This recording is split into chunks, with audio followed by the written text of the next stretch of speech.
At this time, we're going to get into today's message, and we're going to start by turning to the Gospel of John, John chapter 21. This is a few days after the resurrection. Jesus has shown himself to the disciples, and the disciples have gone back to fishing. We'll talk about that in just a moment, but I want to pick up the story as John tells us here in John chapter 21, starting with verse 4. Early in the morning, Jesus stood on the shore, but the disciples did not realize that it was Jesus. He called out to them, "Friends, haven't you any fish?" "No," they answered. He said, "Throw your net on the right side of the boat, and you will find some." When they did, they were unable to haul the net in because of the large number of fish. Then the disciple whom Jesus loved said to Peter, "It is the Lord." And as soon as Simon Peter heard him say, "It is the Lord," he wrapped his outer garment around him, for he had taken it off, and he jumped into the water. The other disciples followed in the boat, towing the net full of fish, for they were not far from the shore, about 100 yards. When they landed, they saw a fire of burning coals there, with fish on it and some bread.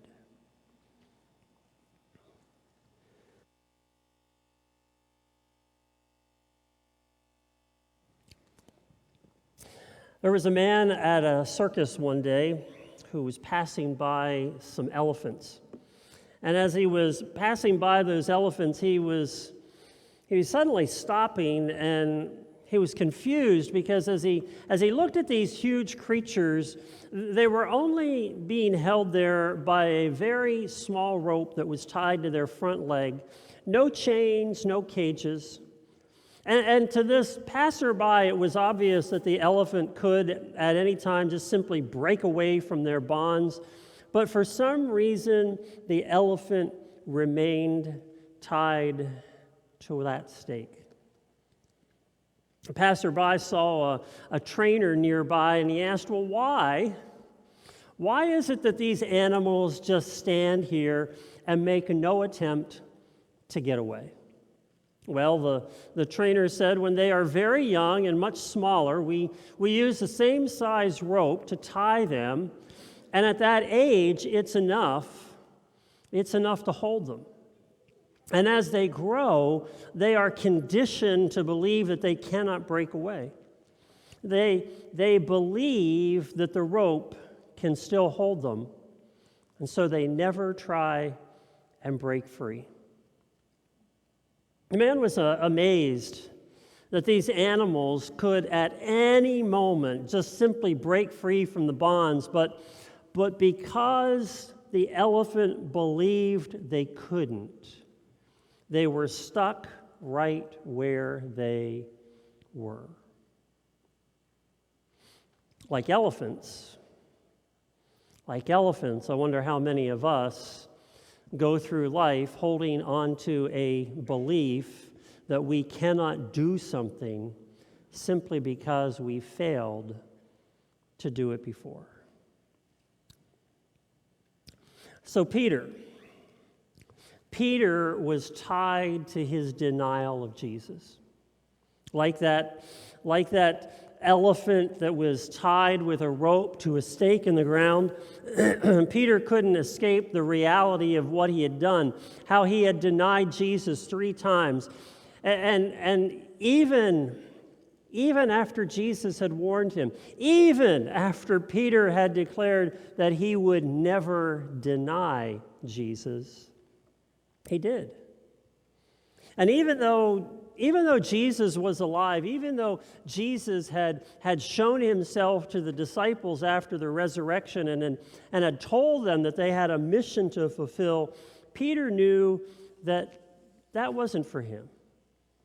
There was no way that he could ever have a place in Jesus' mission. Because as far as Peter was concerned, his life was secured to the spot in the courtyard of the high priest where he had denied Jesus. And the rope that secured him to that spot would not allow him to go any further. I wonder how many of us feel like we are staked to an event in our past. Maybe a lie or a wrong decision, a choice that hangs over our head like a storm cloud. Let's be honest, we've all done things that later we regret. Am I right? I just want to make sure I'm talking to real people out here, okay? We've all done that. We've all done things that later in life we regret. We've all had failures in our life.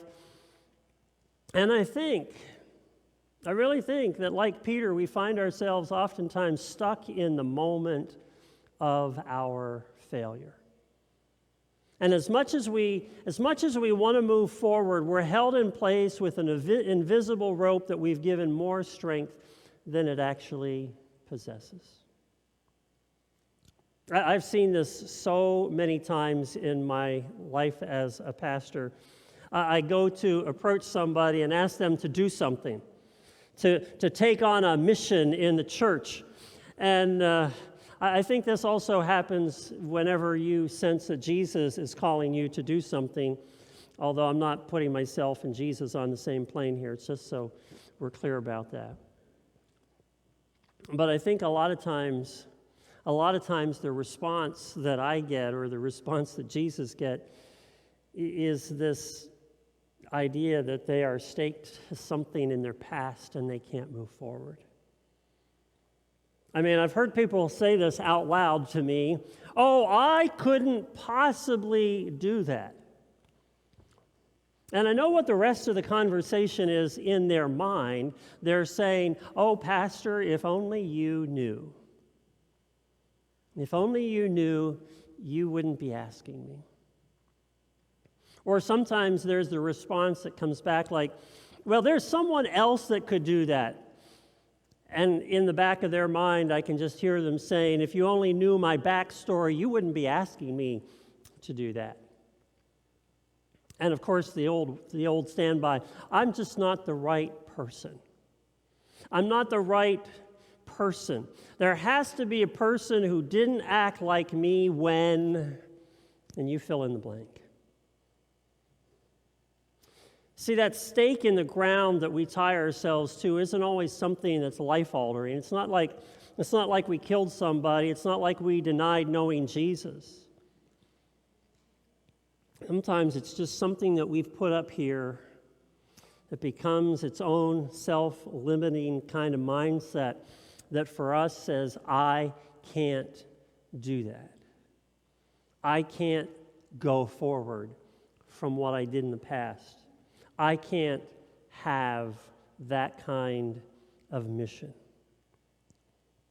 Now, John tells us that here in this moment after the resurrection, Peter and some of the disciples have returned to what they do know how to do, fish. And I might say that I'm not sure that they were the best fishermen on the Sea of Galilee. I mean, how many times do you read in the Gospels that they were out fishing all night, which is what fishermen would do there, but they never caught anything? Probably not the best fishermen. But at this particular moment, Peter, I think, represents a lot of people who you encounter in life, maybe who I encounter in life, maybe even yourself. We get stuck in a moment of failure and we simply can't move forward. And because we can't move forward, we just simply live in the past. But the fact is, Jesus has something to say to all of us who may find ourselves at times stuck and unable to move forward. Because as the resurrection proves to us, Jesus' mission isn't over. And that means that your mission isn't over. And you don't need to stay tied to an invisible line, to a stake in your past. You just need to experience the restoration of the resurrection. Now, Jesus, in this story that John recounts for us, does a wonderful job of setting the stage for what he wants to do to restore Peter to a place of mission. There was, first of all, the miraculous catch of fish. When Jesus called Peter and the other disciples, he gave them a miraculous catch of fish after a long night of fruitless attempts.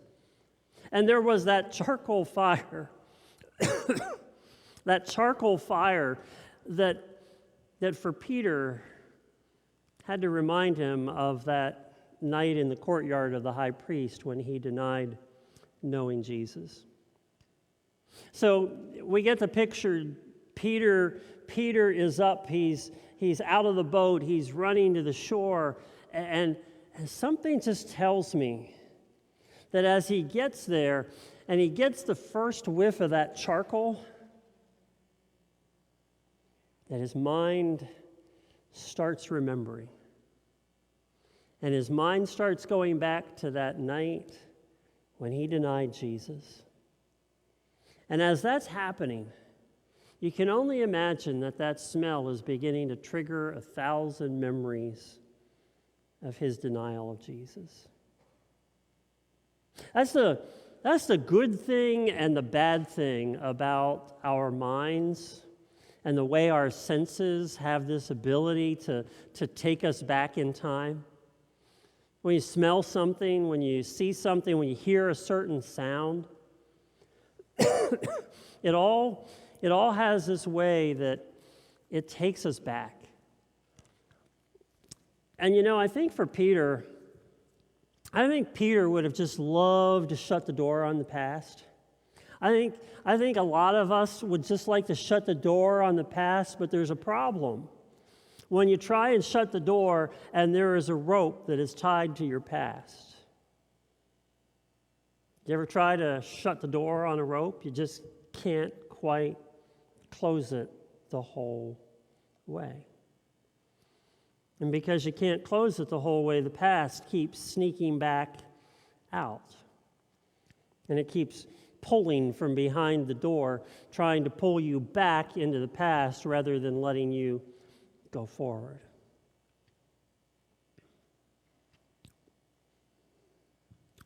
Then Jesus begins to ask Peter some questions. Really the same questions over and over again. But Jesus knows what he's doing. He's trying to take Peter back to that moment because he wants to remind him, Peter, your mission's not done. Peter, whatever happened back there doesn't matter for today. And so Jesus asked Peter, he says, Peter, do you love me? And Peter, of course, says, of course I love you. And then Jesus says, feed my lambs. Then Jesus says to him the second time, Peter, do you love me? If you love me, take care of my sheep. I think about that moment, Peter recognized what Jesus was doing. Sometimes I think we like to think that Peter was stupid at this moment, didn't quite get what was happening, but I think he did. I think he began to realize that Jesus wanted to take him back to that stake in the ground. Take him back to that stake in the ground and get him to realize that he still had a mission and a purpose for his life. And so Jesus asked Peter the third time, do you love me? And I can just imagine that those words just hung in the air for the longest time. And as they hung there, you can just imagine that Peter just sees it all flashing through his mind one more time. I mean, he had lived with Jesus for 3 years, day and night. You can only imagine that the failures sort of pop up at first, but then he begins to see the miracles that he had witnessed firsthand. And he remembered that day when he told Jesus, I know who you are. You are the Son of God. And Jesus said to him, blessed are you, Peter. And then as Jesus began to tell his disciples that he was going to die Peter said, "Never." And then Peter heard those words, "Get behind me, Satan." It was sort of like a slap across the face. Peter can only think about all of the failures in his life and how it all was tied to that courtyard of the high priest, where 3 times he denied ever knowing Jesus. And so there, the 3rd time, Jesus asked, "Do you love me?" I guarantee you that everybody else who was standing there saw what maybe Peter took a moment to see himself. That Jesus really did love Peter. And that Jesus needed Peter. As much as Peter needed Jesus, Jesus needed Peter because he had a mission to fulfill. And Jesus just wanted Peter to recognize, Peter, the power of the resurrection pulls the stake out of the ground and it cuts the cord that is wrapped so tightly around your heart that you can't understand how much I love you. Jesus had a mission. And the one man that he needed to lead that mission was Peter. And Jesus just wanted Peter to understand, I'm restoring you today. I'm taking you back to where you drove that stake in the ground, and I am telling you that we are going to pull that stake out of the ground. We are going to cut that cord, and we are going to send you forth into a new mission. Because there isn't anything in your past that is greater than the grace of God. And Jesus would tell you the same thing today, that there is nothing in your past that is greater than the grace of God. Because for Peter, Jesus' resurrection transforms all those failures into a platform for God's amazing grace. I'm so glad that John took the time to record this miracle for us because it's become a reminder to everyone who has ever felt like they're a failure. To anyone who's ever felt like, I'm tied to what happened in the past and there's no way that I could ever be qualified for what it is that God wants me to do. But Jesus comes along and says to us, my grace is sufficient. My grace and the power of the resurrection transforms your life today and tomorrow so that I can be in the business of transforming your life by God's grace. Now, I don't know where it is today that maybe Jesus needs to meet you and remind you that he has a mission for you to accomplish. But I'm here to tell you today that Jesus' resurrection transforms your failures into a platform of grace. And those platforms of God's grace, what they become is your story of grace and the power to be engaged in a mission that continues to turn the world upside down. Because what Jesus did on that shore, on the shore of Galilee, he wants to do today around this table. Jesus wants to remind us that no failure is too great to anchor you to your past and to hold you captive. Because see, at this table we experience the grace of God and have our lives and our mission restored.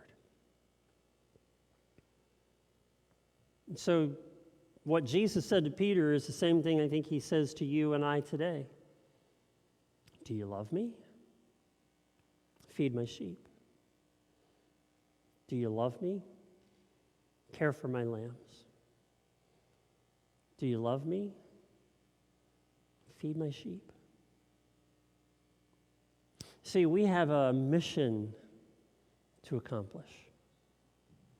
And there is nothing in any of our pasts that disqualifies us from the mission that God is calling us to engage in.